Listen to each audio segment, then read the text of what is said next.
The road ahead is not going to be easy, but we believe in the team.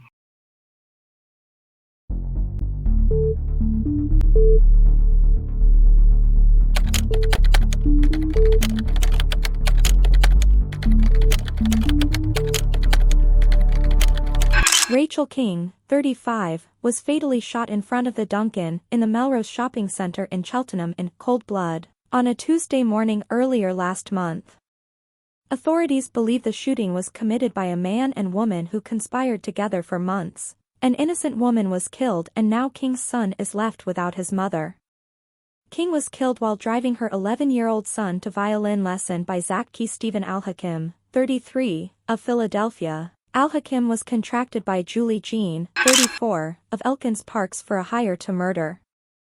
Both defendants have been charged with murder in connection with King's death. Later, it was announced that the mother, who also taught at Grover Cleveland Elementary School, had passed away. Her child, who was in the back seat, suffered no harm. The fatal shooting was, according to officials, a targeted murder of a mother, all because of an ended affair. Allegedly, Jean was upset that an affair she was having with King's longtime partner was called off.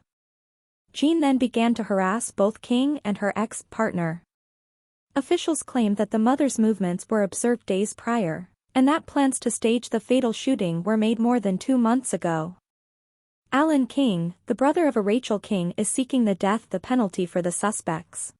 Details on a shooting in Cheltenham. We're now learning that the murder of a mother killed outside of a Dunkin' was planned for months by these two people here in the middle. And investigators say it was all over an ended affair. And Kelly, it's like something out of a movie.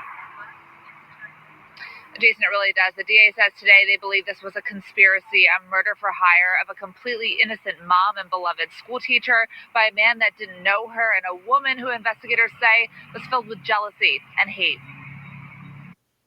Her memory will never be lost. Heartbroken parents of 35-year-old Rachel King thanked investigators for the first step towards justice in their daughter's murder. King was shot to death in the parking lot of the Cheltenham Dunkin' Donuts on April 11th in front of her 11-year-old son, Jalen. We know the road ahead is not going to be easy, but we believe in the team of people that are here today. A truly innocent woman is targeted in a long-planned murder, all because of an ended affair. The Montgomery County DA's office says defendant 34-year-old Julie Jean had an affair with a longtime boyfriend of King's last year. And after he broke it off, Jean harassed both King and her boyfriend, which led him to filing a protection from abuse order against Jean in early December.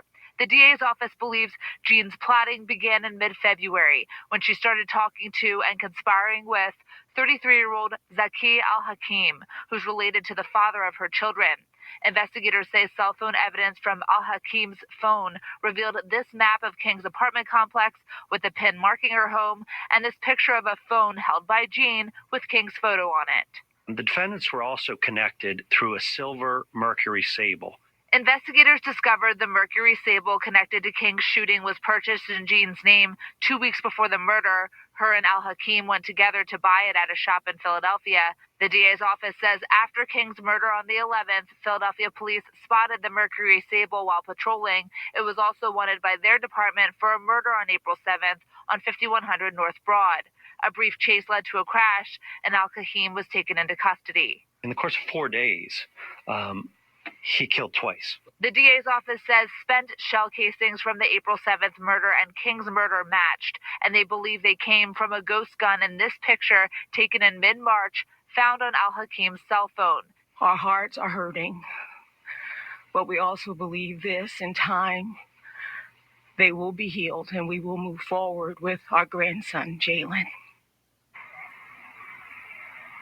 Now, the DA's office says both suspects deleted their conversations from their phones, but detectives were able to recover most of it, including a CASHAPP payment only hours after King's murder. Both of them are behind bars and are facing charges of first-degree murder and conspiracy, among others.